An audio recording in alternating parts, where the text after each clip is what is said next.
Bonjour tout le monde. Bienvenue à tous et bienvenue.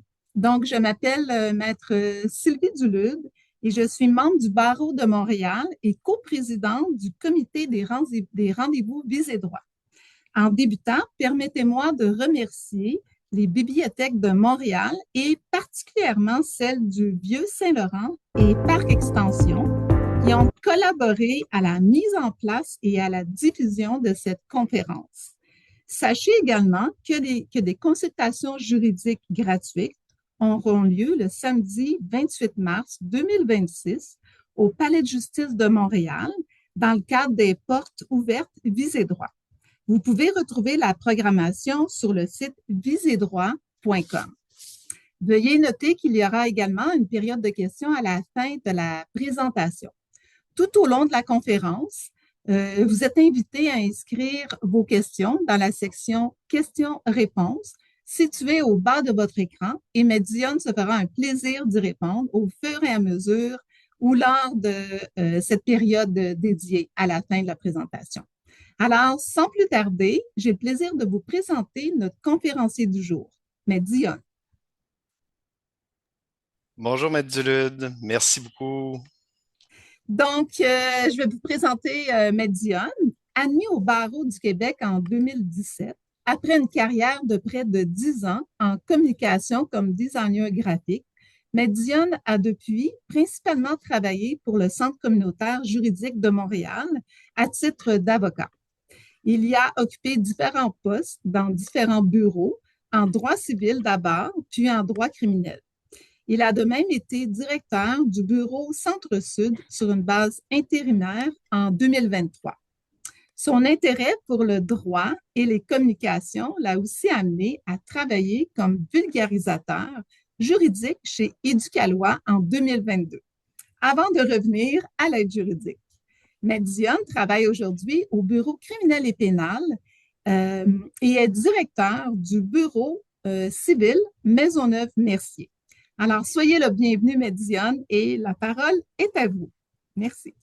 Merci beaucoup, Maître Dulude. Bienvenue à tout le monde. Merci de vous être branché pour cette conférence aujourd'hui. Je ne perdrai pas trop de temps parce que je l'ai pratiqué ce matin et j'ai peur de manquer de temps. Non, on va y arriver. Donc, je vais tout de suite vous partager mon écran. Euh, voilà. Et on va débuter la présentation. Donc, s'il y a des enjeux techniques, s'il y a des problèmes avec la présentation, n'hésitez pas à le mentionner. Maître Dulude va prendre vos commentaires. Alors, bienvenue aujourd'hui. On va parler ensemble de droit criminel, plus précisément de la détermination de la peine en droit criminel canadien. J'ai intitulé la conférence Coupable, qu'est-ce que ça vaut? Parce que c'est une question qui paraît simple, qui dit ce qu'il y a à dire, mais c'est une question que les criminalistes, on se pose en permanence. Une fois que la personne est reconnue coupable, on doit lui imposer une peine. Il y a plusieurs règles, il y a plusieurs principes à respecter qu'on va voir aujourd'hui. Et c'est une question qui nous revient quotidiennement dans notre travail.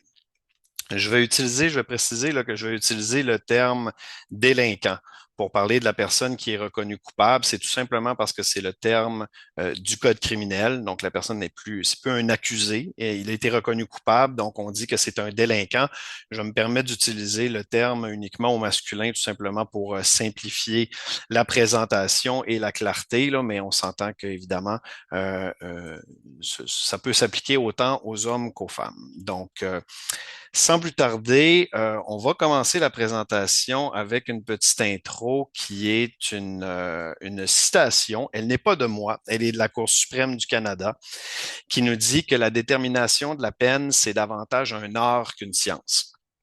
Les tribunaux vont nous le répéter régulièrement. Ce n'est pas une science exacte, ce n'est pas un processus mathématique. La Cour d'appel du Québec a même décrit la détermination de la peine comme l'une des tâches les plus difficiles et les plus délicates de la fonction judiciaire. Effectivement, vous allez voir que c'est un exercice de balance, de pondération qui met en jeu plusieurs valeurs, plusieurs positions différentes dans le but d'arriver à un objectif, c'est de trouver la peine juste et appropriée. C'est ça le terme juridique. Donc, dans la prochaine heure, on va faire un survol des principes, des outils que les acteurs du système judiciaire utilisent pour parvenir à cette fin-là, de trouver la peine qui est juste et appropriée. Donc, on va diviser ça en 5 sections. D'abord, on va voir bon, qui fait quoi, c'est quoi le rôle du juge, c'est quoi le rôle des avocats. Le gros de la présentation va être dans la deuxième partie où je vais vous faire un survol des principes et des objectifs en matière de détermination de la peine. On va voir ensuite les particularités d'une audience en détermination de la peine et des exemples de preuves qui peuvent être apportés. Pour ensuite, une fois qu'on aura vu tout ça, c'est quoi les types de peines? Et j'espère qu'on aura le temps. On aura un petit exercice sur un cas réel. C'est une décision de 2021 sur la détermination de la peine. Vous aurez à répondre à une question. Vous allez jouer au juge. Donc, préparez votre téléphone cellulaire pas loin. Vous n'avez pas besoin de télécharger aucune application. Ça se fait directement sur un site. Je vous donnerai les informations quand on sera rendu là. C'est très simple. Donc, allons-y. Première section, qui fait quoi? Quel est le rôle du juge, le rôle des avocats? Première chose à savoir, c'est le juge qui décide de la sentence. Donc, même si on se retrouve devant un procès qui a eu lieu devant le jury va déterminer la culpabilité de l'accusé, mais c'est au juge que revient la décision sur la peine. Il va arriver très souvent, on le voit souvent dans les médias, que les avocats vont faire une suggestion commune. Qu'est-ce que c'est ça? C'est que les avocats, le procureur de la couronne, qui représente la poursuite, et l'avocat de la défense, qui représente l'accusé, vont négocier tout au long du dossier. Chacun va évaluer les forces, les faiblesses de son dossier. Et très souvent, on va s'entendre sur le chef d'accusation sur lequel l'accusé accepte de plaider coupable, les faits qui sont à l'origine de l'infraction et la peine qu'on juge de part et d'autre appropriée qu'on va suggérer au juge. Donc, c'est ce qu'on appelle une suggestion commune. C'est quelque chose qui est régulier dans notre pratique et qui est essentiel, en fait, pour maintenir le système de justice à flot. Le juge peut refuser cette suggestion commune-là, je l'ai dit, c'est lui qui a le dernier mot, c'est lui qui décide de la sentence. Par contre, le critère, il est très élevé. C'est assez rare qu'on va voir ça, puisque le critère, c'est contraire à l'intérêt public. C'est-à-dire, le juge ne peut pas tout simplement dire ce n'est pas la peine que moi j'aurais rendue, je la trouve déraisonnable, je la trouve un peu trop sévère, un peu trop clémente. Il doit appliquer un principe, un critère élevé de l'intérêt public. Donc, il va suggérer aux parties de leur donner leurs explications sur la suggestion commune. Et il faudrait qu'ils en viennent à la conclusion qu'elle est contraire à l'intérêt public, c'est-à-dire, je vais prendre une description que j'ai bien aimée qu'un juge a fait dans une décision. Il nous dit qu'une personne raisonnable, qui serait bien au courant des circonstances, trouverait la peine tellement clémente ou tellement sévère qu'il en viendrait à croire que le système a cessé de bien fonctionner. Donc, on est vraiment dans un critère qui est très élevé. C'est pour ça que c'est si rare. S'il n'y a pas de suggestion commune, qu'est-ce qui va se passer? Il va y avoir une audience sur la peine. Donc, on va voir un petit peu plus loin là, comment ça fonctionne. C'est un peu comme un procès. Les avocats vont présenter la preuve devant le jury. Chacun va suggérer la peine qu'il juge appropriée et c'est le juge qui va trancher. Pas en faveur d'un ou de l'autre, il va choisir, il peut aller directement dans le milieu, il peut choisir une ou l'autre des peines, mais c'est lui qui va déterminer la peine qui est appropriée. Je fais une petite parenthèse sur pourquoi j'ai dit que les suggestions communes sont très importantes dans notre système. Pourquoi c'est si important? Ça nous permet de faire fonctionner le système. Et c'est quoi l'intérêt de chacune des parties? Il y a beaucoup de prévisibilité. L'accusé va savoir à quoi s'en tenir. Il va avoir un certain contrôle sur le résultat. Donc, il va limiter les risques, lui, d'avoir une peine plus sévère s'il allait à procès. Et ça nous permet de démontrer aussi qu'il a déjà entamé un effort de réinsertion, qu'il a déjà une reconnaissance de sa responsabilité. Pour la poursuite, c'est la même chose. Il y a une prévisibilité. Le dossier a peut-être certaines failles, il y a peut-être certains éléments dans sa preuve qui sont moins fortes. Et comme la poursuite doit prouver hors de tout doute raisonnable la culpabilité, il peut être avantageux de s'entendre plutôt sur une infraction moindre ou une peine qui ne serait peut-être pas elle qui aurait été rendue par un juge suivant procès, mais qui nous permet là, d'avoir un résultat raisonnable pour tout le monde. Du côté des victimes, on évite le traumatisme du procès.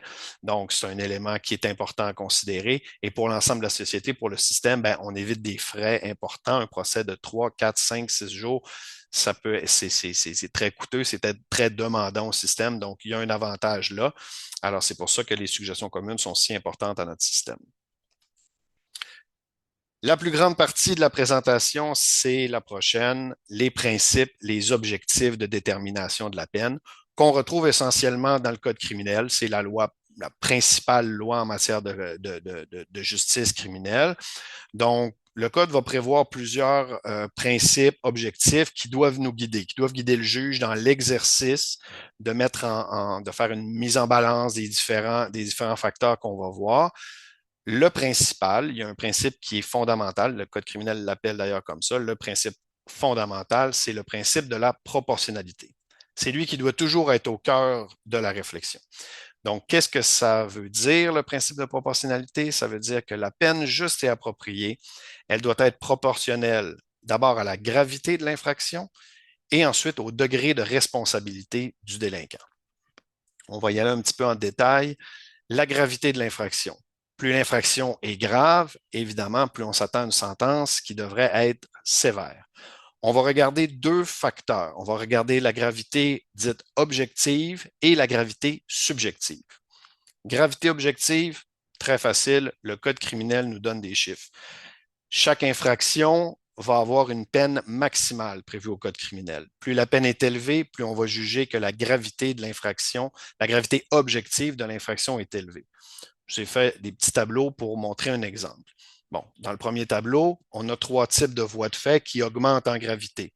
Un voie de fait simple, une gifle, une poussée, une agression armée, donc un voie de fait qui utilise une arme ou la menace d'une arme ou qui cause des lésions, on est au deuxième niveau, et un voie de fait grave, où là, il y a des blessures, la victime est mutilée, défigurée, on peut même avoir craint pour sa vie. Et on voit que les peines maximales vont augmenter 5 ans, 10 ans, 14 ans. Évidemment, 14 ans, on est dans une gravité objective beaucoup plus élevée. Même chose, j'ai mis l'exemple pour des vols. Donc, on va utiliser cette fois-là un montant. Alors, en bas de 5 000, on est à une peine maximale de 2 ans. Un vol d'au-dessus de 5 000 on est à une peine maximale de 10 ans. Encore une fois, la gravité objective est beaucoup plus grande. Tous ces chiffres-là sont en prenant en considération que ces poursuites-là ont été faites par mise en accusation, mais dans la plupart des infractions du Code criminel, si c'est une infraction moins grave, si c'est un individu qui en est à une première accusation, le poursuivant peut décider de faire les poursuites par procédure sommaire, c'est-à-dire qu'à moins que l'article prévoit autre chose, ça va être une amende maximale la peine, c'est une amende maximale de 5 000 ou 2 ans moins un jour de détention, ça peu importe l'infraction. Donc, on voit ici là, l'exemple de gravité objective. Et j'ouvre une très, très courte parenthèse. Quand on voit les peines maximales, par exemple, agression armée, 10 ans, dans les faits, c'est très rare que cette accusation-là, cette infraction-là va mener à une peine d'emprisonnement de 10 ans. C'est un maximum. Donc, la personne encourt jusqu'à 10 ans de prison. On va lire ça des fois dans les journaux, là, la personne encourt jusqu'à 10 ans de prison. Ça fait un peu spectaculaire, mais dans les faits, il y a toute une analyse qui va être faite et ça ne veut pas dire que la personne va faire de l'emprisonnement, au contraire. Donc, voilà pour la gravité objective. La gravité subjective, elle, ben, elle va s'attarder à l'infraction spécifique qui a été commise. Donc, on va se questionner comment le crime a été commis. Est-ce que c'était prémédité? Est-ce que c'était prévu? Sur quelle période? C'est quoi la durée de l'infraction? Est-ce qu'il y a eu plusieurs infractions, plusieurs victimes? Qui sont les victimes? Est-ce que c'est des personnes vulnérables? Est-ce qu'il y a eu abus d'autorité? C'est quoi les motivations qui ont poussé au crime?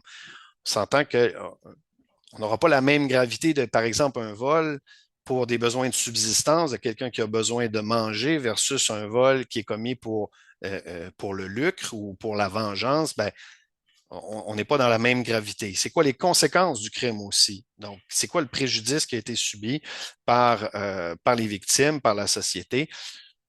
Tous des éléments, il y en a toutes sortes d'autres qui vont nous permettre de s'enligner puis de déterminer une gravité d'infraction. À la gravité de l'infraction, on va opposer le degré de responsabilité du délinquant. On va aussi appeler ça la responsabilité morale. Donc, plus sa responsabilité est élevée, plus la peine, encore une fois, devrait être sévère. Qu'est-ce qu'on va regarder à ce niveau-là? Ben là, on va regarder l'individu. Quel est son âge? Quelle est sa maturité? Quel a été son rôle dans l'infraction? Si l'infraction a été commise par plusieurs personnes qui sont accusées du même crime, ça ne veut pas dire qu'ils vont avoir tous la même peine. Ils peuvent avoir des rôles différents. Les antécédents criminels, est-ce qu'il y en est dans une première infraction ou c'est quelqu'un qui est reconnu, qui a un long parcours criminel? Est-ce qu'il y a des remords sincères qui ont été éprouvés? Est-ce que la personne a plaidé coupable? Est-ce qu'il y a des enjeux de consommation de santé mentale euh, qui, qui ont influencé, qui ont eu un impact sur la commission de l'infraction? On va revenir sur ces notions-là un petit peu plus tard, mais il y a une multitude de facteurs qu'on va devoir analyser qui s'attachent aux délinquants pour nous permettre de bien comparer, de bien faire la proportion, un exercice de balance entre la gravité de l'infraction et entre le degré de responsabilité du délinquant. Donc, c'est ce qu'on appelle le principe de proportionnalité. Pardon. Autre principe très important, et vous allez voir, ça découle directement du principe de proportionnalité, c'est ce qu'on appelle le principe de l'individualisation. Au-delà d'un mot difficile à dire, qu'est-ce que c'est l'individualisation? C'est que finalement, on va punir l'individu et non le crime. On vient de le voir dans le principe de proportionnalité, à quel point les caractéristiques du délinquant vont être importantes dans notre analyse. Donc, ça découle directement de ça. On doit vraiment établir une peine qui est adaptée à l'individu. Donc, il y a une certaine notion de sur-mesure. Ce n'est pas le droit criminel, la détermination de la peine, ce n'est pas un one size fit all. On punit un individu et non un crime. Ça va rendre pour nous, avocats de la défense, un peu boiteuse. Là. Je suis sûr que tous les avocats de la défense ont déjà eu dans leur bureau un client qui leur dit, bon, ben, je suis accusé de tel crime, j'ai un chum qui a eu la même chose il y a 2 ans, il a eu 50 heures de travaux communautaires, je veux la même chose. Non, ça ne marche pas comme ça. On va devoir faire un processus individualisé, regarder l'ensemble de la situation, de la gravité de l'infraction qui peut être différente, même si c'est la même infraction, et évidemment du parcours de l'individu qui est différent. Ça me permet d'ouvrir aussi une petite porte. Quand on parle d'individualisation, il y a aussi un autre facteur qui est souvent qui va être pris en compte quand ça va être nécessaire, c'est le statut migratoire de la personne. Donc, on appelle ça les conséquences indirectes en matière d'immigration. Parfois, ça va être pertinent. On pourrait faire une conférence au complet là-dessus, là, mais je vous donne un exemple. Une personne qui n'a pas la citoyenneté canadienne, qui est résident permanent, est accusée d'un crime grave et reçoit une peine de 6 mois d'emprisonnement, va avoir une interdiction de territoire, va être expulsé du pays et n'aura pas le droit de faire appel de cette décision-là parce que c'est 6 mois et plus. Donc, il lui reste plus vraiment d'options pour essayer de rester quand même au pays. Après sa sentence, il va devoir prendre l'avion et partir. Ça peut avoir, dans certains cas, une incidence sur la détermination de la peine et les parties pourraient, par exemple, s'entendre. Des fois, on voit des sentences de 6 mois moins un jour. Ça peut être dans cet objectif-là de laisser quand même l'opportunité à cette personne-là de faire valoir son droit d'appel. Évidemment, ça va dépendre de toutes sortes d'autres facteurs, de la gravité de l'infraction. Là. Ce sera généralement pas uniquement ce facteur-là qui va permettre d'avoir une peine plus clémente. Autre principe, le principe de l'harmonisation des peines. Et là, vous allez voir, ça peut sembler un petit peu contradictoire. Je précisais tantôt qu'il n'y a pas vraiment de comparaison. On est dans l'individualisation de la peine. Mais là, ici, l'harmonisation de la peine, ce qu'on veut faire, c'est qu'on dit qu'on doit favoriser des peines semblables pour des crimes semblables commis dans des circonstances semblables. Donc, une certaine logique à travers les infractions qui sont pareilles. Comme je disais, ça peut paraître un peu contradictoire par rapport à nos autres principes, mais ce qu'il faut comprendre, c'est que le principe d'harmonisation des peines, finalement, il va nous fournir un ordre de grandeur. On va utiliser le thème fourchette de peine pour déterminer là, où on se situe normalement. Je vous donne un exemple.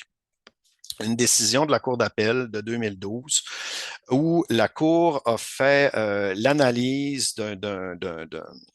des fourchettes de peine et vous allez voir, on est dans l'évaluation de fourchettes des peines en matière de stupéfiants. Il s'agissait de trafic de cocaïne à ce moment-là. On va un petit peu plus précis.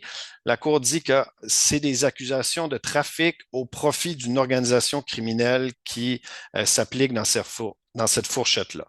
On va encore plus précis, on mentionne que ça implique généralement des accusations supplémentaires de gangstérisme et de complot qui accompagnent l'infraction de trafic. Et on précise encore qu'on se retrouve dans une structure criminelle de deuxième niveau qui génère des profits importants, mais il y a des structures qui peuvent être encore plus grandes, mondiales, avec des profits énormes. Donc là, on est dans une structure de deuxième niveau. Avec toutes ces précisions-là, la Cour en arrivait à dire que selon qu'on est une tête dirigeante, selon qu'on est une personne importante dans l'organisation ou une personne ayant un rôle secondaire, les fourchettes se situent, vous les avez à l'écran, 5 à 9 ans, 3 à 5 ans, 20 mois à 3 ans. Ça nous donne un ordre de grandeur avec lequel travailler. Je trouvais cet exemple-là intéressant parce que ça vous montre à quel point souvent on va chercher à cibler une situation précise. Et même dans ce cas-là, on se retrouve quand même avec une marge de manœuvre, là, 5 à 9 ans, bon, il y a un 4 ans de différence. On peut réussir à individualiser la peine avec les autres principes applicables et se retrouver à l'intérieur de la fourchette. Je précise aussi que ces fourchettes-là, le droit, c'est évolutif. Il y a la société change, les tribunaux s'ajustent et pour cet exemple précis-là, ben, on voit dans les dernières années, avec l'apparition de drogues plus dangereuses comme le fentanyl, ben, on ne peut plus se fier à des fourchettes de trafic de cocaïne, par exemple, parce qu'on est dans une drogue tellement dangereuse que forcément la gravité est supérieure. C'est un danger pour la société. Alors, on commence tranquillement à avoir des fourchettes à travers différentes provinces, des tribunaux qui se prononcent sur des fourchettes beaucoup plus élevées que ce que je vous montre là. Donc, c'est en constante évolution. Finalement, pour finir sur l'harmonisation des peines, je cite encore la Cour suprême, ça nous fait toujours avoir l'air intelligent. Ce sont tout au plus des lignes directrices et non des règles absolues. C'est dans la décision Nazo-Galouac de 2010. Ce qu'on entend par là, c'est que finalement, le principe de l'harmonisation, il ne doit pas prendre le dessus sur les principes de proportionnalité et d'individualisation. Ce sont des guides, c'est important de faire cette évaluation-là, mais la proportionnalité, l'individualisation doit primer. Ce sont les principes fondamentaux. Autre principe, le principe de la retenue. Je vais préciser, il y a eu une grande réforme du droit criminel il y a 30 ans, en 1996, où on a réagi à une trop grande utilisation de l'emprisonnement comme peine. Et plusieurs études en sont venues à la conclusion que de trop utiliser l'emprisonnement, ça ne nous permet pas d'atteindre les objectifs de protection de la société. Parce que c'est ça l'objectif au final du droit criminel. On détermine, selon les valeurs de la société, quels sont les comportements qu'on veut éliminer et les peines qui doivent y être qui doivent être proportionnelles à tout ça. Donc, le principe de retenue, ce qu'il nous dit, c'est qu'on va toujours devoir considérer les autres options de peine avant d'envisager l'emprisonnement. Donc, si j'ai un type de peine qui me permet de répondre aux objectifs qu'on va voir un petit peu plus tard, ben, je devrais la favoriser eu égard à une peine d'emprisonnement. Ensuite, dernier principe que je voulais présenter dans la conférence, le principe des facteurs aggravants et atténuants. Bon, j'en parle comme un principe parce qu'il est présenté comme ça dans le code criminel, mais en fait, je le vois davantage comme une façon concrète d'appliquer les principes de proportionnalité et d'individualisation. Euh, pour la théorie, ce que l'article 718.2a du Code criminel nous dit, la peine devrait être adaptée aux circonstances aggravantes et atténuantes liées soit à la perpétration de l'infraction ou à la situation du délinquant. On voit déjà qu'on ça nous sonne un peu une cloche avec le principe de proportionnalité qui nous parle de gravité de l'infraction, responsabilité du délinquant. On est un peu dans la même logique ici. Donc, l'exercice, là, ça ressemble beaucoup à quelqu'un qui veut prendre une décision, puis qui met d'un côté les pour, de l'autre côté les contre, qui fait une évaluation de tout ça. Honnêtement, ça ressemble beaucoup à ça dans certaines décisions. Les juges vont faire même des tableaux pour comparer les deux. On va voir un petit peu là, quel genre de facteurs qui peuvent être amenés. D'abord, au niveau des facteurs aggravants, le Code criminel nous aide à certains égards en établissant que certaines situations constituent d'emblée un facteur aggravant. On n'a pas à se poser la question. Donc, je vous ai mis quelques exemples. Une infraction qui est motivée par des préjugés ou par la haine. Une infraction qui implique un mauvais traitement envers des personnes mineures. La violence conjugale, c'est aussi un facteur aggravant. Un abus de confiance ou d'autorité. On a vu récemment, il y a eu quelques articles, quelques décisions sur la peine des coachs, des entraîneurs de sport qui ont été accusés d'agression sexuelle envers les jeunes qu'ils entraînaient. Ben là, on se retrouve, puis on a souvent des peines qui sont exemplaires. Ben ça s'explique un petit peu ici, là. On a des facteurs aggravants importants.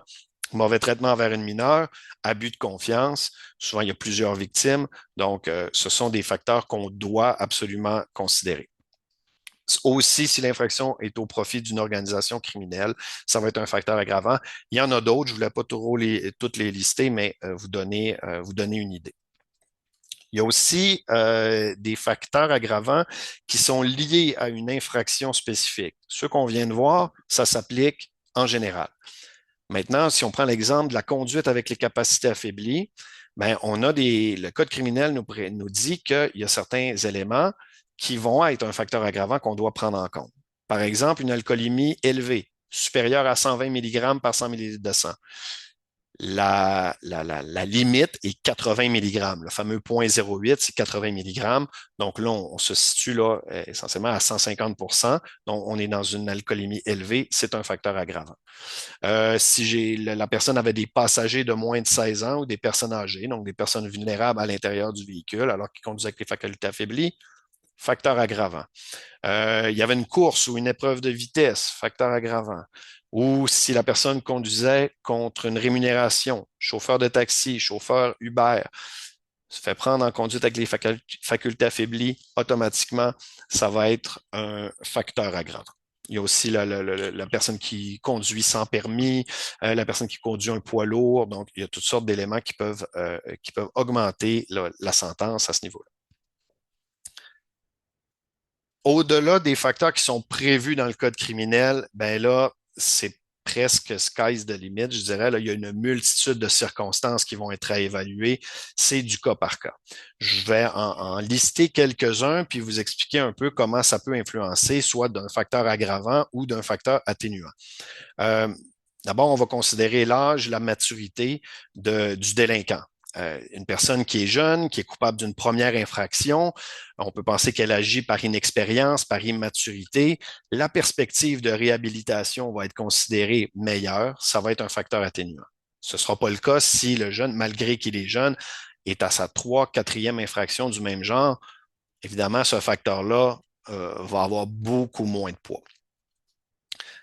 Ensuite, les remords, des remords sincères qui sont démontrés par l'accusé, ça va généralement être un facteur atténuant. Encore une fois, on considère qu'il y a une prise de conscience, il y a une reconnaissance de responsabilité, donc c'est un indicateur d'une réhabilitation qui est entamée. Donc, ça va être un facteur atténuant. À l'inverse, est-ce que le fait de ne pas avoir de remords sera un facteur aggravant? Non, pas vraiment. En fait, non, parce que je donne un exemple, si la personne est allée à procès, elle maintient qu'elle est innocente, elle est reconnue coupable à procès, je peux pas arriver, le poursuivant ne pourrait pas arriver à la détermination de la peine, puis il dit, ben, il ne reconnaît toujours pas sa culpabilité. Ben, il avait le droit, il y a eu un procès. Il n'y a pas de remords. Ben, c'est sûr, il ne reconnaît pas avoir commis l'infraction. Ce ne sera pas un facteur aggravant. Par contre, il perd le bénéfice du facteur atténuant des remords. L'erreur de droit, c'est un exemple si, par exemple, une personne commet une infraction sans savoir que son geste est illégal, elle ne pourra pas utiliser ça comme un moyen de défense. On dit que nul n'est censé ignorer la loi. Ça veut dire que je ne peux pas prétendre que je ne savais pas que c'était criminel, donc on devrait m'acquitter. Non. Par contre, je pourrais démontrer que c'est un facteur atténuant. La responsabilité morale d'une personne qui a agi sans savoir, de bonne foi, même s'il est coupable, ben, sa responsabilité morale serait sans doute moindre que quelqu'un qui l'a fait en toute connaissance de cause. La conduite postérieure à l'infraction va être très pertinente. Qu'est-ce qui s'est passé après l'infraction? Est-ce que la personne a respecté ses conditions de remise en liberté? C'était quoi ces conditions de remise en liberté-là?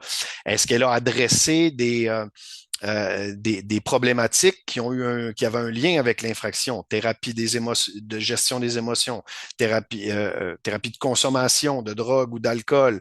Est-ce qu'il y a eu une reprise en main de quelqu'un qui s'en allait nulle part, qui finalement, il y a une démonstration d'une reprise en main importante. Donc, ce cheminement-là peut démontrer une réhabilitation et donc un facteur atténuant. À l'inverse, est-ce que la mauvaise conduite après l'infraction sera un facteur aggravant? Généralement, non, on ne considérera pas ça comme un facteur aggravant. Par contre, il peut avoir un peu le même impact parce que quelqu'un qui, par exemple, ne respecte pas ses conditions de remise en liberté, ben, il peut être accusé d'une nouvelle infraction, un bris de conditions. Et là, ben, si ça arrive plusieurs fois, les infractions vont s'accumuler et globalement, sa peine finira par être plus sévère pour cette raison. Le plaidoyer de culpabilité, c'est un facteur atténuant reconnu qui est important. D'abord, j'en ai parlé un petit peu au début, là, la personne reconnaît sa responsabilité en plaidant coupable. On évite à la victime de se présenter à la cour, de devoir revivre les événements à la cour dans un interrogatoire et contre-interrogatoire. C'est une économie pour le système judiciaire. Donc, ça va être considéré comme un facteur atténuant, mais attention, on peut y ajouter des bémols. Par exemple, dans le cas d'un dossier où la preuve de la poursuite est béton, la preuve est accablante contre l'accusé, ben, c'est sûr que le juge, il va le noter, le plaidoyer de culpabilité comme facteur atténuant, mais il va dire que son poids n'est pas énorme puisqu'il n'y avait pas vraiment d'autre choix. La preuve était tellement accablante, il s'est juste rendu à l'évidence ou un plaidoyer de culpabilité qui est rendu très, très tard dans le processus, ça peut avoir moins d'impact, disons. Les antécédents criminels vont être regardés. L'absence d'antécédents criminels, c'est un facteur atténuant. À l'inverse, il peut avoir un facteur aggravant si la personne a des antécédents criminels dans la même matière. Donc, il commet à répétition le même genre de crime. Il est en train de nous démontrer qu'il y a un risque de récidive, que la réhabilitation ne fonctionne pas, donc ça va être un facteur aggravant cette fois-là. L'employabilité, le fait d'avoir un bon emploi, avoir un bon historique d'emploi, ça peut être un facteur atténuant. La personne va être considérée comme un atout pour la société, pour autant que l'infraction elle-même ne soit pas liée à l'emploi, ce serait autre chose. Ou une personne qui démontre une reprise en main par effectuant un retour à l'emploi ou un retour aux études, ça revient un petit peu à la conduite postérieure à l'infraction aussi que j'ai mentionné. Donc, tout ça pourrait être considéré dans les facteurs atténuants. La santé mentale, je l'ai noté et pas dans une idée de non-responsabilité criminelle. Même si on n'est pas dans le spectre de la non-responsabilité criminelle, si le délinquant a un trouble de santé mentale qui est diagnostiqué, qui est démontré et qui a eu un impact sur la commission de l'infraction, et ben, s'il y a un suivi par la suite, il y a une prise en charge par le système médical, ben, on va préférer pour la protection de la société que cet individu-là soit traité dans la communauté et fasse ses suivis avec son médecin plutôt que d'être traité en détention, ce qui risque d'être beaucoup moins efficace. Ce ne sera peut-être pas vrai pour des crimes très graves, mais ce suivi-là pour adresser un des facteurs possiblement importants de la commission de passage à l'acte de l'infraction, ben, ça va être un facteur atténuant important. Un peu la même chose pour la consommation de substances. Le fait d'être intoxiqué et de commettre une infraction, ce n'est pas en soi un facteur atténuant. Par contre, si on démontre que le fait d'avoir consommé a eu un impact important dans la commission de l'acte, qu'on est devant un individu qui a un problème de consommation, qui autrement, en dehors de la consommation, se comporte bien, est un atout pour la société et qu'il est en mesure d'adresser cette problématique-là, ça va faire partie des facteurs atténuants.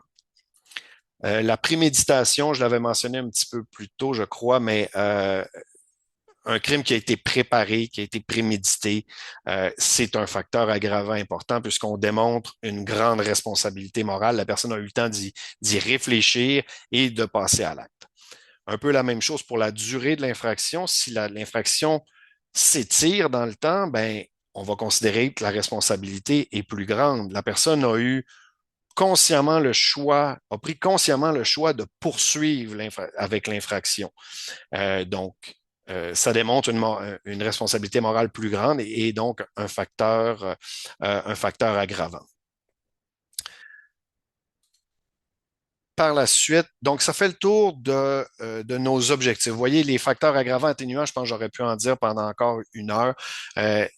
On va vraiment s'attarder, c'est du cas par cas, on va analyser les situations, on va faire valoir que c'est ou non, que c'est des facteurs aggravants, facteurs atténuants à chacun de notre côté, et puis on peut plaider pour démontrer ça au juge dans une audience sur la détermination de la peine.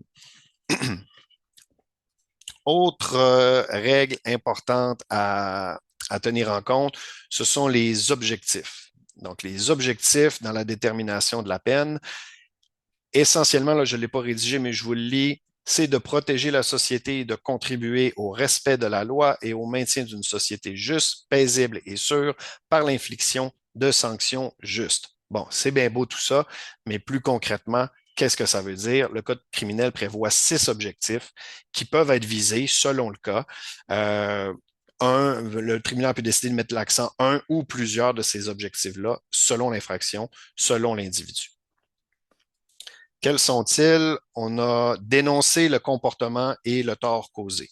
On a dissuadé de commettre des infractions. On a isolé le délinquant lorsque requis. On voit que ces 3 premiers objectifs-là, on pourrait se situer dans des objectifs qui visent une peine plus sévère, voire de l'emprisonnement. Comparativement aux 3 autres objectifs qui sont de favoriser la réinsertion sociale, d'assurer la réparation des torts causés à la société ou aux victimes et de susciter la conscience de leur responsabilité chez les délinquants.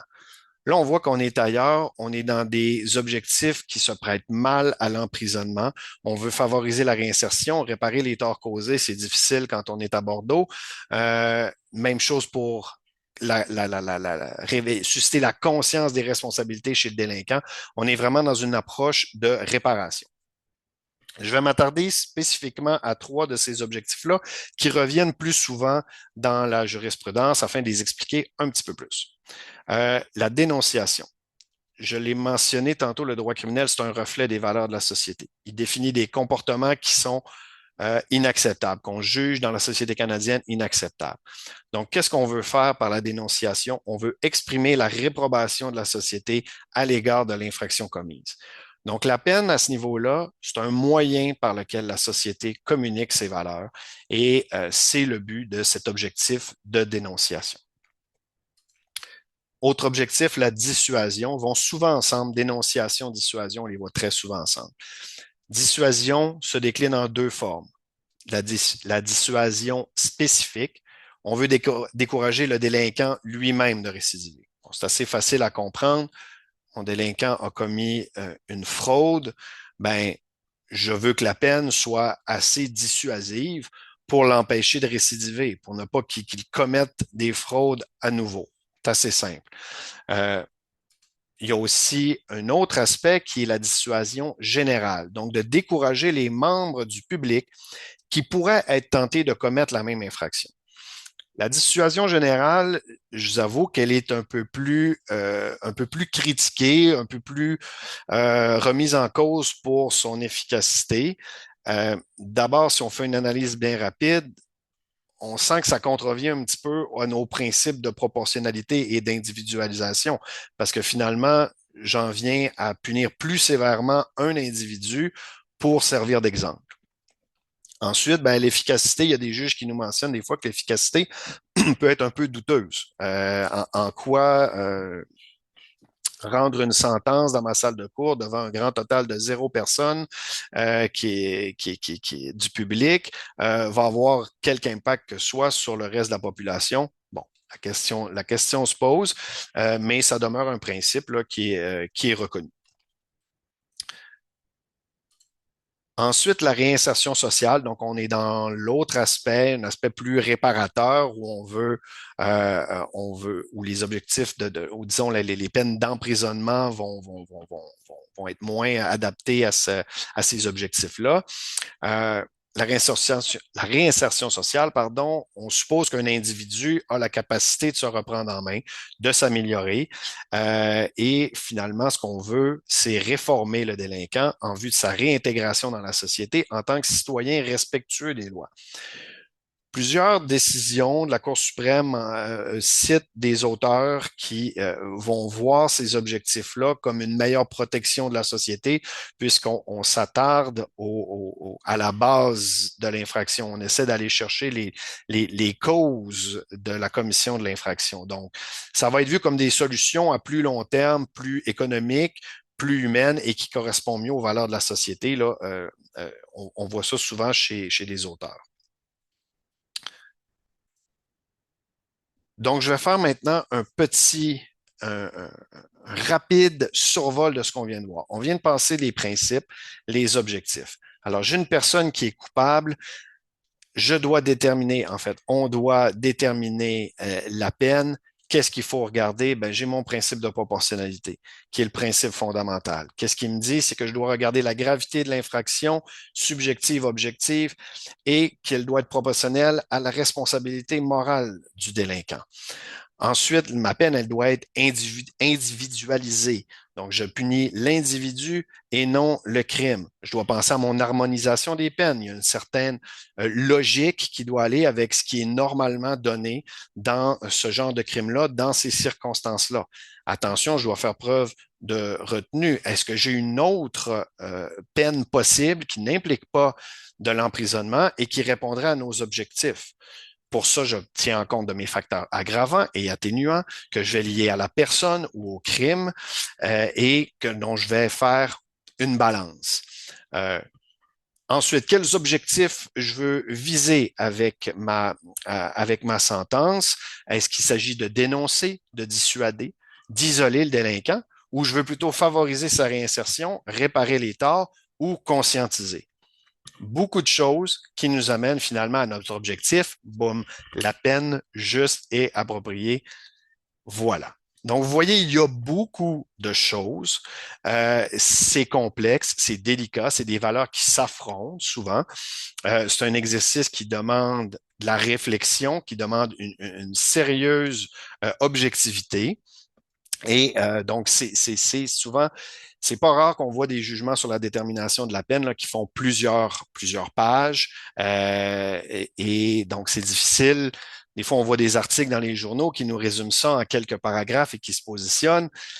C'est à prendre avec beaucoup de pincettes, faire très attention à ça, puisqu'il y a une étude, il y a une analyse sérieuse qui a été faite. Je fais une parenthèse à ce moment-ci juste pour parler rapidement de la peine minimale. Il y a plusieurs infractions au code criminel qui prévoient des peines minimales. Est-ce que ça simplifie notre travail comme juriste? Ben, parfois, dans certains cas, on n'aura pas à se poser trop de questions. Par exemple, une conduite avec les capacités affaiblies, peine minimale, 1 000 $ d'amende, interdiction de conduire pendant 1 an. Donc, je suis dans une situation où il n'y a pas vraiment de facteur aggravant, il n'y a pas rien, ben, je me questionne pas. J'aurais bien beau faire le meilleur profil de mon client, ça va être 1 000 $ et 1 an. Par contre, il pourrait arriver que la peine minimale soit contestée. Dans certains cas, la défense pourrait tenter de démontrer que la peine minimale, dans ce cas précis, est inconstitutionnelle, puisque la Charte des droits et libertés prévoit qu'elle nous protège contre les peines qui sont cruelles et inusitées. Donc, on peut utiliser cet article-là pour démontrer que dans ce cas précis-là, la peine minimale, n'est pas appropriée au regard de tous les principes de détermination de la peine qu'on vient de voir. Et advenant que cette requête-là soit accordée, ben, le juge pourra déroger et appliquer une autre peine que celle minimale. Mais bon, c'est des cas particuliers. Alors, poursuivons avec la prochaine partie. On a vu nos principes, on a vu nos objectifs, nos facteurs aggravants, nos facteurs atténuants. On sait ce qu'il faut regarder quand on veut déterminer la peine. Maintenant, l'audience sur la détermination de la peine et qu'est-ce qu'on démontre comme preuve. On va faire un petit survol de ça. D'ailleurs, d'abord, première chose à noter, ben, l'audience, elle porte uniquement sur la détermination de la peine. Il n'est pas question ici de revenir sur des choses qui ont été prouvées au procès, qui ont été déjà démontrées au procès. Je donne un exemple. Si mon client est accusé de voies de fait grave, ben, il y a un élément de l'infraction qui implique le préjudice qui a été subi. La victime a été blessée ou mutilée ou défigurée. Ça a été démontré, c'est un élément de l'infraction. Donc, je ne peux pas arriver après ça en détermination de la peine et tenter d'argumenter que on est plus dans la lésion corporelle, le préjudice est moins grave. Non, non, ça a été déterminé au procès. Il n'est pas question de revenir là-dessus. On va ailleurs. Ensuite, ça va être, les règles de preuve vont être plus souples dans une audience de détermination de la peine. Le oui-dire va être admissible. Donc, un témoin peut rapporter les propos de quelqu'un pour démontrer, pour le prouver devant la cour. Très souvent, on va s'entendre les deux parties ensemble sur des éléments qui seront admis et qui seront prouvés d'emblée. Donc, il n'y aura pas un grand débat là-dessus. Ça va être le cas presque systématiquement des antécédents criminels qui vont être déposés par la poursuite et qui vont être admis par la défense. Le tribunal va considérer comme prouvé tout ce qui a été présenté à procès. Donc, un peu comme l'exemple que je donnais tantôt, c'est prouvé, il peut en tenir compte dans la détermination de la peine. Essentiellement, si une des deux parties souhaite démontrer un facteur aggravant ou atténuant qui est contesté par l'autre partie, ben, ça sera celui qui veut le démontrer au tribunal d'en faire la preuve. Exemple, un individu qui est accusé de méfait, la poursuite allègue que le geste a été commis pour des motifs haineux. La défense n'est pas d'accord. Ben, ça sera la poursuite de le démontrer par sa preuve, par des témoins, par toutes sortes de preuves matérielles ou témoignages qu'elle pourra amener devant la cour. Donc, à ce niveau-là, ça se passe un peu comme un procès. Il va y avoir des témoins qui vont venir à la cour, qui vont être interrogés, contre-interrogés par l'autre partie. Il y a aussi le rôle de la victime qui va être à prendre en compte. Le rôle de la victime, ça a beaucoup évolué depuis 15-20 ans, je dirais. En 2015, on a eu la Charte canadienne des droits des victimes d'actes criminels qui a été adoptée, qui reconnaît plusieurs droits aux victimes, dont celui du droit à la participation.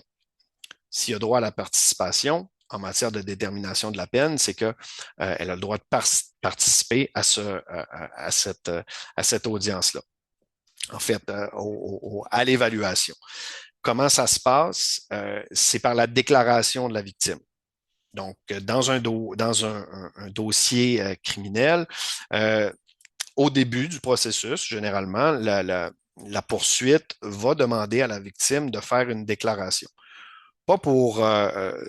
On est ailleurs de la déclaration faite aux policiers là, qui vise finalement à démontrer l'infraction. On n'est pas là, on est vraiment à expliquer quels sont les dommages qui ont été causés par la commission de l'infraction. Des dommages matériels, des dommages corporels, des dommages moraux. La victime va pouvoir tout écrire ça dans une déclaration et ça va être mis sous scellé.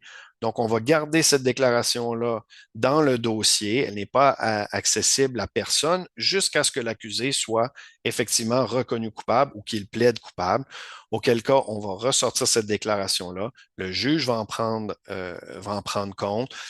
Une copie va être remise à la défense parce que c'est un des éléments qui va être présenté pour la détermination de la peine. Et finalement, cette déclaration-là va être considérée dans l'analyse qu'on vient de voir. Ça pourrait influencer la gravité de l'infraction parce que c'est le préjudice qui a été subi. Donc, plus le préjudice est grand, plus on va avoir tendance à démontrer que la gravité de l'infraction est importante. D'autres outils qui sont souvent utilisés, qui sont très importants pour le tribunal, dans son analyse, ce sont les rapports présententiels, les RPS, et les expertises. Donc, souvent, on va s'entendre, les parties, qu'après le plaidoyer de culpabilité, on va demander un rapport présententiel. Donc, c'est un agent de probation qui est formé pour ça, qui va rencontrer le délinquant dans les semaines qui suivent. On va reporter le dossier pour laisser le temps au processus de se faire. Et cet agent-là va nous remettre un rapport présententiel, va le remettre à la cour dans lequel il va évaluer plusieurs choses. Il va évaluer le risque de récidive de l'individu, c'est quoi son potentiel de réinsertion, c'est quoi sa capacité à respecter des engagements, c'est quoi sa motivation à s'impliquer dans ces démarches de réinsertion. Donc, il va tout analyser le sérieux de la démarche, de ce qui a été fait, de ce qui est visé par le délinquant, va remettre ça au tribunal. Donc, ça va beaucoup nous éclairer d'avoir un rapport d'un tiers qui vient nous expliquer c'est qui cet individu-là. On peut aller encore plus spécifique avec des expertises, par exemple de psychologues, de psychiatres, de sexologues, qui vont être appelés aussi à soumettre un rapport afin de nous éclairer sur une problématique plus spécifique, plus particulière. Si on parle de consommation, si on parle de santé mentale, vont nous parler des besoins d'encadrement spécifiques. Si on veut faire une réinsertion sociale réussie de cet individu-là, vu sa problématique spécifique, qu'est-ce que l'expert nous recommande? Donc, il va y avoir des recommandations qui ne seront pas nécessairement toujours suivi. Une des deux parties peut être en désaccord avec ce qui se retrouve dans un rapport d'expertise ou dans un rapport présententiel. Et à ce moment-là, ben, l'expert pourrait venir témoigner, puis pourrait être contre-interrogé par l'autre partie pour essayer de faire valoir les points. Chaque partie pourrait essayer de faire valoir ses points à l'intérieur de l'interrogatoire et contre-interrogatoire. Finalement, un autre élément important, c'est en fait très spécifique encore, ce sont les rapports GLADU et les EIOEC, soit des évaluations de l'incidence de l'origine ethnique et culturelle. On va faire un petit historique. Lors de la réforme de 1996, dont j'ai parlé très brièvement, il y a eu un ajout au code criminel d'une disposition qui visait à corriger un problème de surreprésentation important des peuples autochtones dans les prisons provinciales et fédérales. Des chiffres qui sont assez impressionnants. Je les ai pas sous la main, là, mais c'était quelque chose. Et cette disposition-là a été interprétée par la Cour suprême 3 ans plus tard dans l'arrêt Gladue.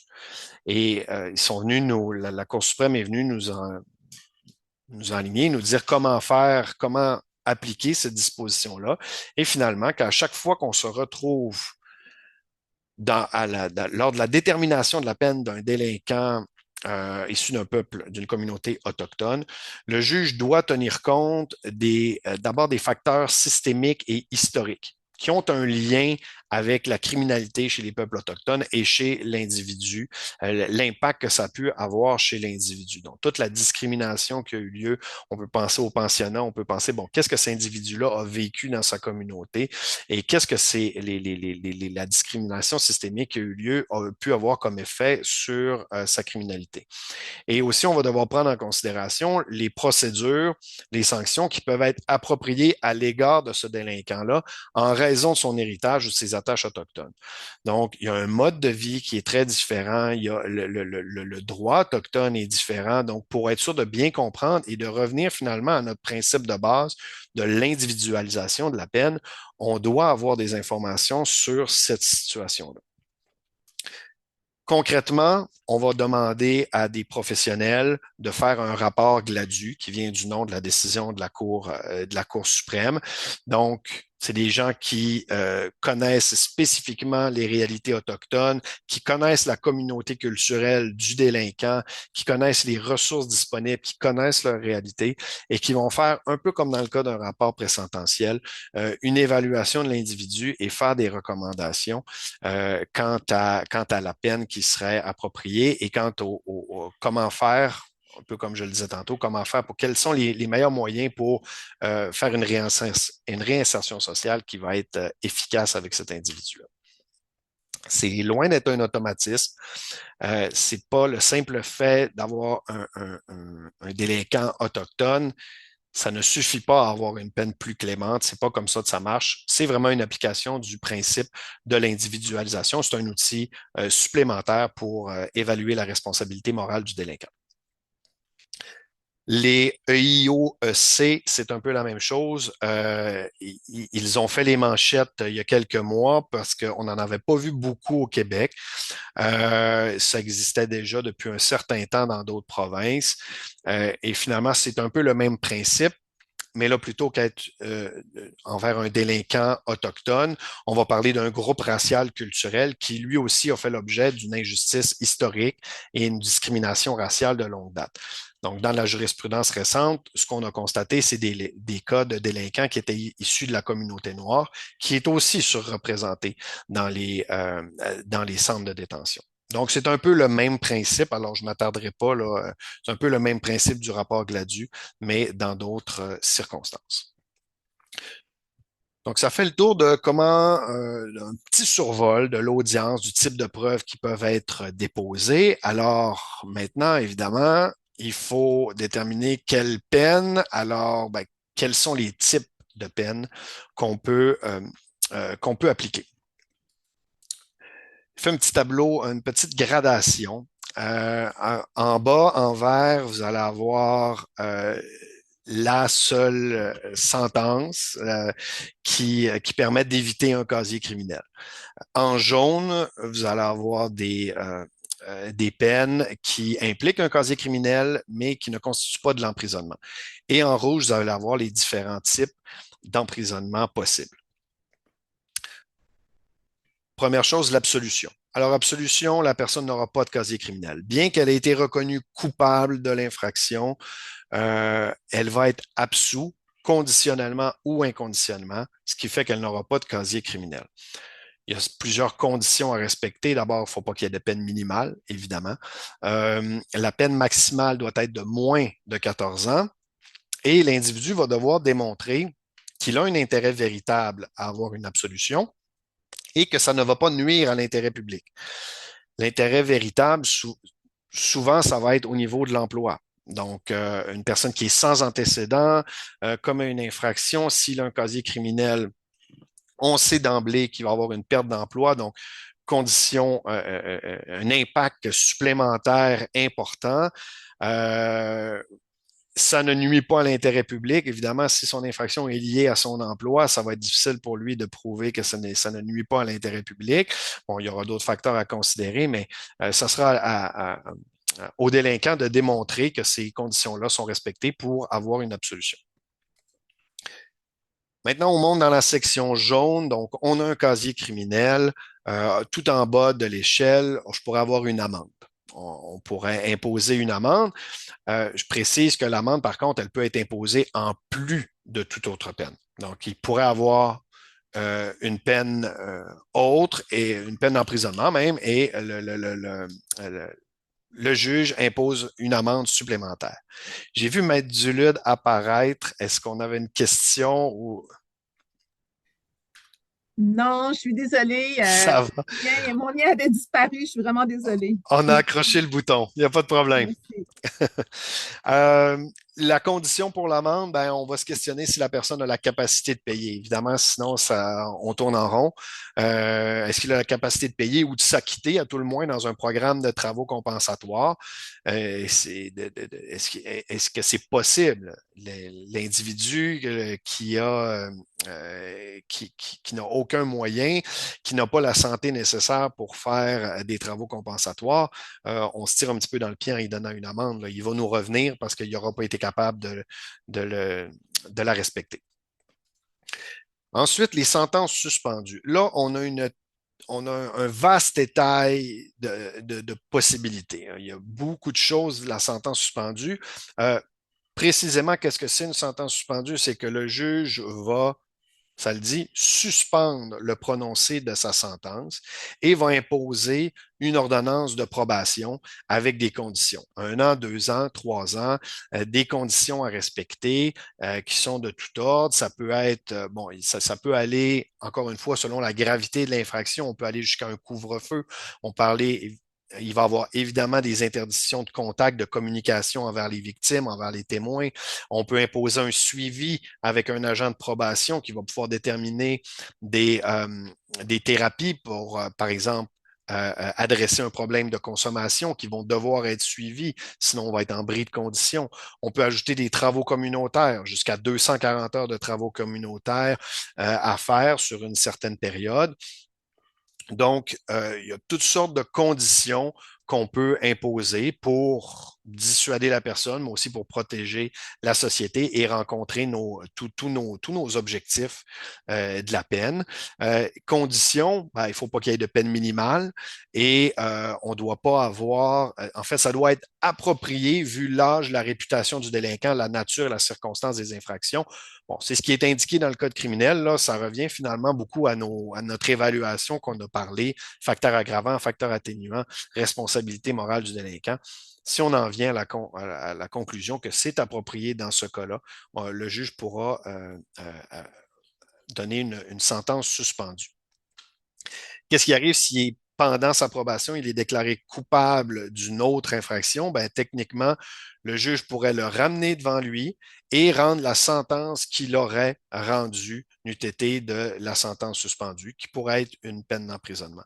Donc, on dit souvent en droit criminel que, par exemple, des travaux communautaires qui n'ont pas été faits, ben, on va dire que les travaux communautaires, on les a appliqués au lieu de donner une peine d'emprisonnement à la place d'une peine d'emprisonnement. C'est un substitut à l'emprisonnement. Donc, la personne qui ne les fait pas, qui n'a pas de raison valable de ne pas les avoir fait, pourrait se retrouver finalement avec un bris de conditions et une peine d'emprisonnement pour les travaux communautaires qu'il n'a pas effectués. Ensuite, on tombe dans les types d'emprisonnement. Donc, on est dans la section rouge du haut. Emprisonnement discontinu. Emprisonnement discontinu, c'est on va appliquer une peine d'emprisonnement, mais on va permettre aux délinquants de la purger, de moduler la façon de purger la peine. Très souvent, ça va être pour le faire les week-ends. Donc, quelqu'un qui travaille du lundi au vendredi va pendant X week-end se rendre au centre de détention le samedi matin, en ressortir le dimanche soir et va continuer comme ça jusqu'à ce que sa peine soit purgée. Donc, souvent pour éviter une perte d'emploi, encore une fois, il faut que les circonstances le permettent et c'est pour un maximum de 90 jours. Donc, si on impose une peine supérieure à 90 jours, 120 jours, ben, je ne peux pas bénéficier de l'emprisonnement discontinu, d'une peine discontinue à ce moment-là. L'autre possibilité, c'est l'emprisonnement avec sursis, donc aussi appelé l'emprisonnement dans la collectivité. Donc là, on va rendre une ordonnance de sursis avec des conditions très strictes. La personne va être assigné à sa résidence, va devoir avoir une ligne fixe pour que des suivis soient faits, ne pourra pas sortir 24 heures sur 24, il ne peut pas sortir de chez lui, sauf pour aller revenir du travail, et sauf généralement, on va donner une période de 2, 3 heures dans une des journées, une fois par semaine, pour ses besoins fondamentaux, aller faire l'épicerie, tout ça. Et s'il y a un problème de santé, évidemment, et qui se rend à l'hôpital, ça va aussi être permis. Mais autrement que les besoins de base, ça va être une assignation à résidence 24 heures sur 24 qui va être vérifiée. Il y a un agent de probation qui peut se présenter à tout moment chez l'individu, qui peut appeler à tout moment pendant la nuit, peu importe, et il faut que ça réponde. Sinon, on a un manquement. On a un manquement au sursis. Et en cas de manquement, ben, le délinquant peut être ramené devant le juge et selon la gravité du manquement, on peut modifier ses conditions, on peut annuler le sursis et imposer un emprisonnement ferme. Donc, à rendu là, ce sera au juge de le déterminer.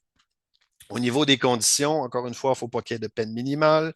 On parle d'une peine de moins de 2 ans, donc ça peut être 2 ans moins un jour, qui ne met pas en danger la collectivité, et ça, on va se baser sur le risque de récidive et la gravité du préjudice qui découlerait d'une récidive. Donc, si cette personne-là récidive, est-ce qu'on parle d'un crime violent, d'un crime sexuel? Auquel cas, peut-être qu'on va juger que on met trop en danger la collectivité, puis on va refuser le sursis. C'est pas impossible. Le Code criminel prévoit aussi une liste d'infractions qui ne peuvent pas bénéficier de l'emprisonnement avec sursis. Elle a d'ailleurs été modifiée relativement récemment. Par une loi fédérale. Donc, il y a certaines infractions qui ne le sont pas, là, mais il y en a moins qu'il y en a déjà, beaucoup moins. Et ça doit être conforme au principe de détermination de la peine qu'on vient de voir. Et finalement, ben, le haut de l'échelle, c'est l'emprisonnement ferme, qui peut être suivi d'une ordonnance de probation aussi, la même chose avec des conditions. Si c'est dans le cas d'une peine à perpétuité, l'individu va avoir des conditions à vie, même s'il obtient une libération conditionnelle, il va être toujours sous condition et toujours sous risque de retourner en détention. Ce n'est pas vraiment des conditions, là, mais juste indiquer pour votre information que moins de 2 ans, on est dans le système correctionnel provincial et en haut de 2 ans, on est au pénitencier dans le système correctionnel fédéral. Ça fait le tour des types de peines. En fait, je vais passer très rapidement parce que je vois le temps qui file. Il y a d'autres ordonnances peuvent être liées à la peine selon l'infraction. Le juge parfois doit, ou sinon il peut, rendre des ordonnances d'interdiction de posséder des armes à feu, ordonnance de s'inscrire au registre des délinquants sexuels dans le cas d'infraction d'agression sexuelle, ordonnance de fournir un échantillon d'ADN qui va être gardé par les autorités policières pour identifier la personne, interdiction de conduire dans le cas de capacité affaiblie ou d'autres infractions qui impliquent un véhicule, des ordonnances de dédommagement, des ordonnances de confiscation. Il peut y avoir aussi dans les cas, j'allais dire extrêmes, mais des cas très, très importants de délinquants récidivistes ou extrêmement violents, des déclarations de délinquants dangereux, auquel cas ça va être une peine de durée indéfinie, et délinquant à contrôler. À ce moment-là, il va y avoir un suivi quand la personne va sortir de détention. Il y aura un suivi longue durée, très serré, avec des conditions strictes.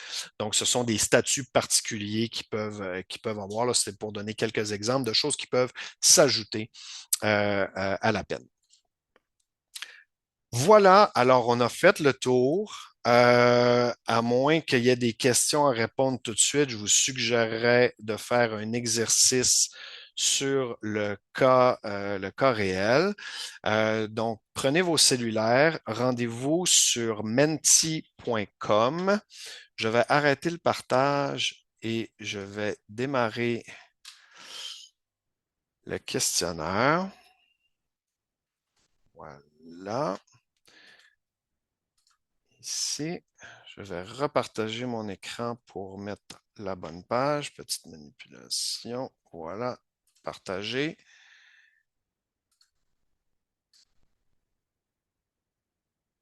Voilà. Alors, vous pouvez aussi utiliser le code QR que vous voyez à l'écran. Sinon, très simple, vous allez sur menti.com. Ils vont vous demander, on voit déjà qu'il y a des gens qui se loguent. On est rendu à 5 personnes. Super. Alors, vous voyez, c'est simple.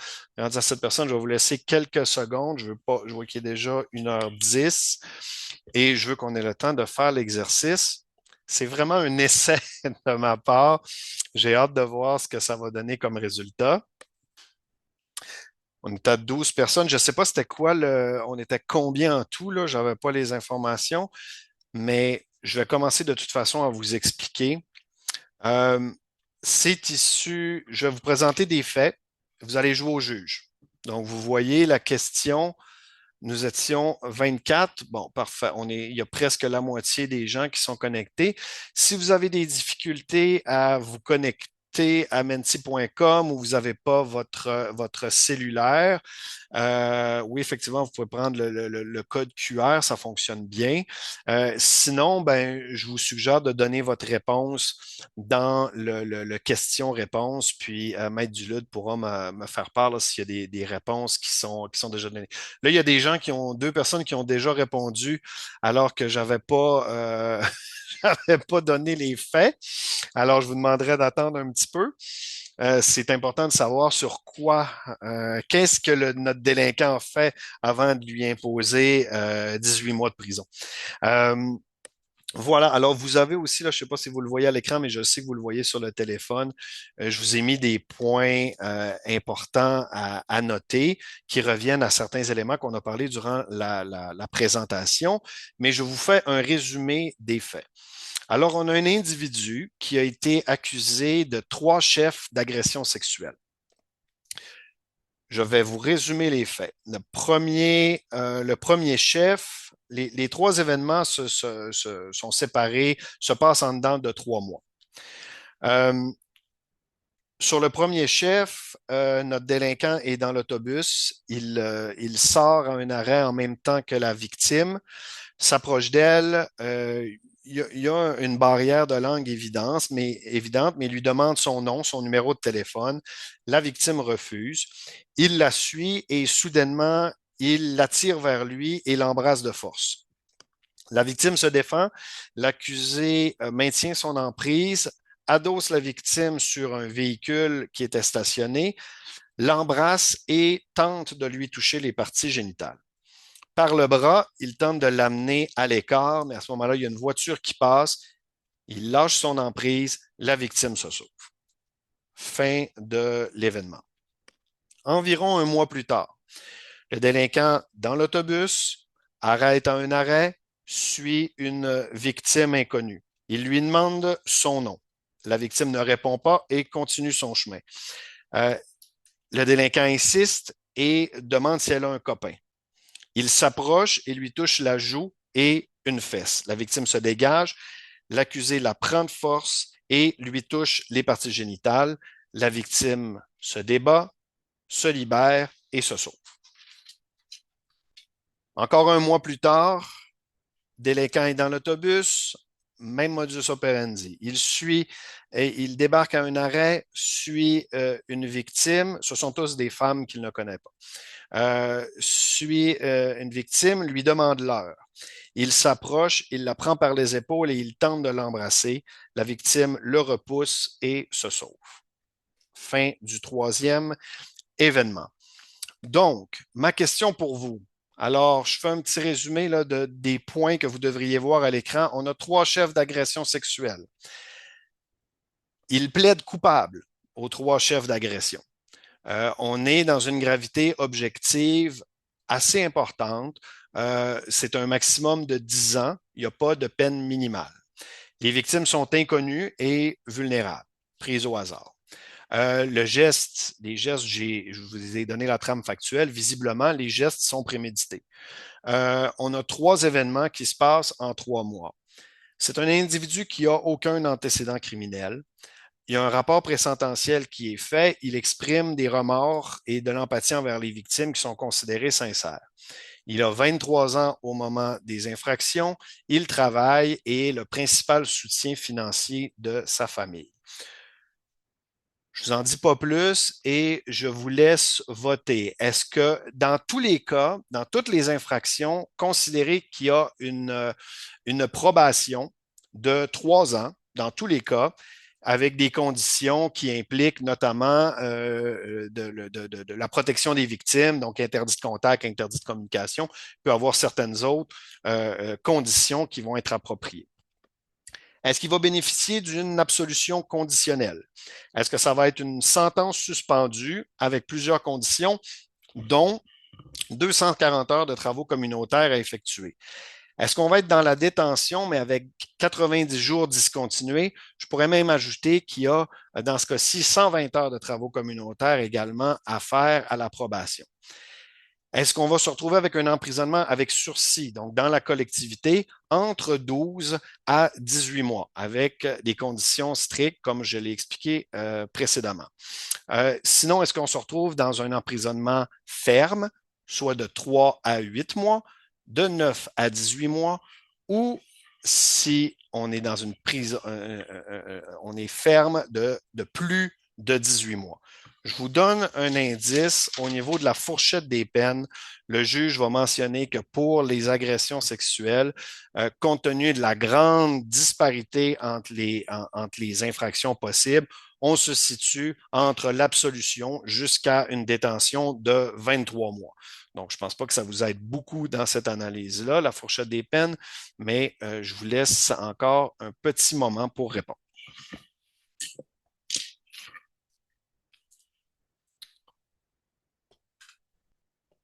On est à 10 sur 16.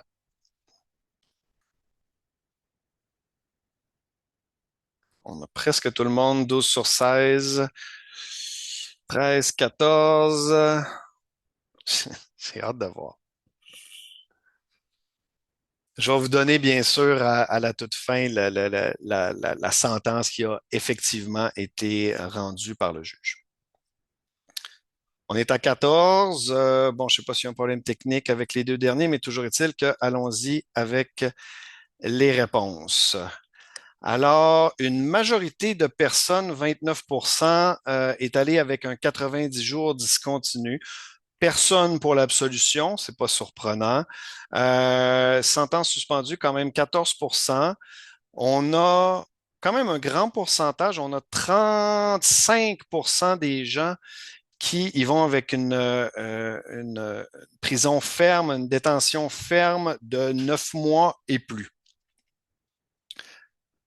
On va ajouter une petite twist. J'ajoute des faits. Et ce que je veux voir, c'est si je vais vous reposer la même question. Fait supplémentaire. Je t'ai dit qu'il y a eu un rapport présententiel. Il y a aussi eu un rapport sexologique. Il y a une sexologue qui a fait un rapport. Avec tous ces rapports-là, vous pouvez attendre que je fasse que je fasse les explications avant de répondre. On a un individu qui a une déficience intellectuelle. On parle d'un problème cognitif, déficit au niveau des habiletés sociales. Le juge va décrire ça comme un trouble neurodéveloppemental, donc grande difficulté de socialisation. Voilà. Il y a aussi eu, il vient d'une famille immigrante, absence d'éducation sexuelle. Il a lâché l'école tôt en raison notamment de ses troubles cognitifs. Il a été très jeune le soutien de sa famille très religieuse dont le sujet de la sexualité était tabou. Il n'a jamais eu de conjointe. Il a même précisé à la sexologue ne jamais s'être masturbé. C'est très tabou. Donc, aucune éducation sexuelle. Il subvient aux besoins de sa famille, je l'avais précisé. Il a respecté pendant près de 2 ans après sa libération, après avoir été arrêté, il a été détenu quelques jours. Il a été libéré sous conditions, dont des conditions très strictes de rester 24 heures sur 24 à la maison, de sortir uniquement pour le travail, évidemment de ne pas être en contact avec quelconque victime. Il les a respectés à la lettre pendant près de 2 ans. Il y a un statut migratoire précaire qui fait que l'exemple que je vous ai donné tout à l'heure, c'est un résident permanent, donc advenant une peine de plus de 6 mois, il serait déporté. Il suit une thérapie avec la sexologue qui mentionne que ça se passe bien, que s'il poursuit sa thérapie, ce qu'il est amplement d'accord pour faire, le risque de récidive sera grandement amoindri. Des trois victimes, aucune n'a voulu faire une déclaration de victime. Donc maintenant, à la vue de ces informations supplémentaires-là, ce que je veux savoir, c'est si votre décision change et quelle est pour vous la peine juste et appropriée.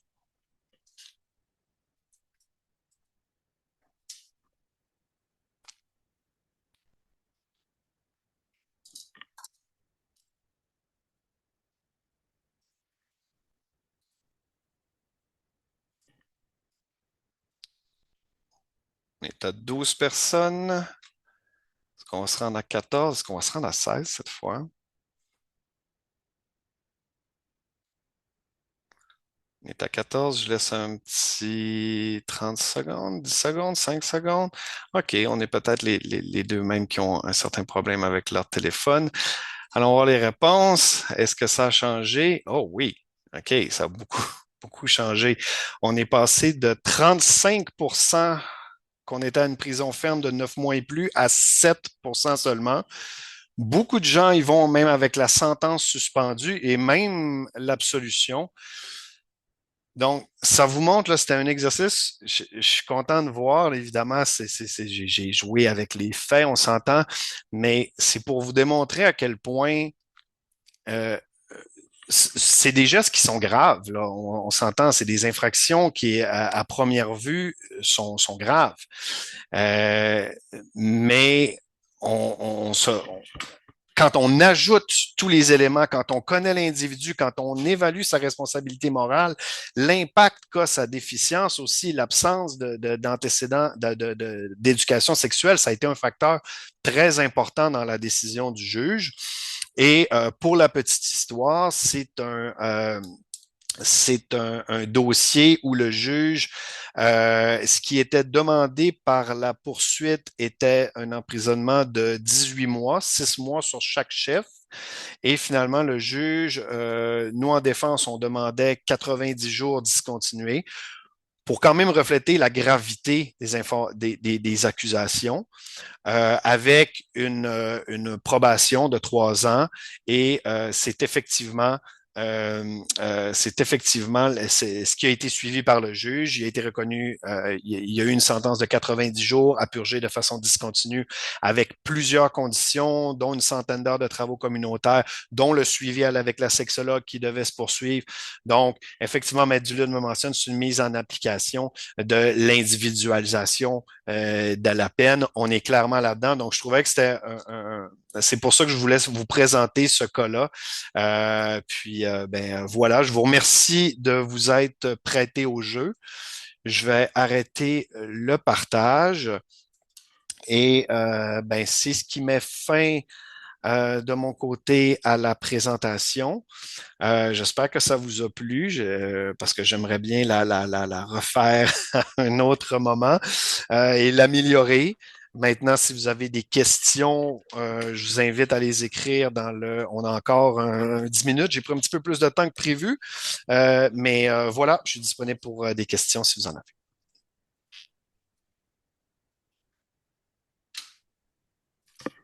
Rebonjour, Médiane. C'était très Bonjour. intéressant. Puis je vous dirais que j'ai particulièrement apprécié l'exercice qu'on a fait avec les faits de la véritable décision. Et je comprends que dans les faits, c'est ça, tous les faits qu'on apporte au tribunal vont être pris en compte, évidemment, au niveau de la peine. Absolument, Oui. absolument. J'ai bien aimé, ça nous a démontré, là, c'est un bel exercice à faire. Oui.